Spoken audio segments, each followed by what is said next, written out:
I just got this Gampro horn off of Amazon. I thought I'd show you how to hook it up to a Vulcan 900. So you could mount the compressor here where the factory horn goes. The blue actually ended up going to the negative, so I tied the negative wire from the compressor into the blue and Southern engineered some tabs to go up in here. The negative is the black and white.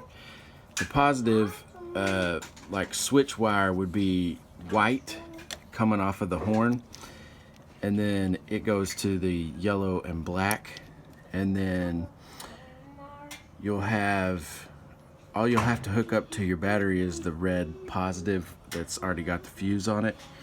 And then you can mount your horn here on the side, and just ran the positive back here to the battery.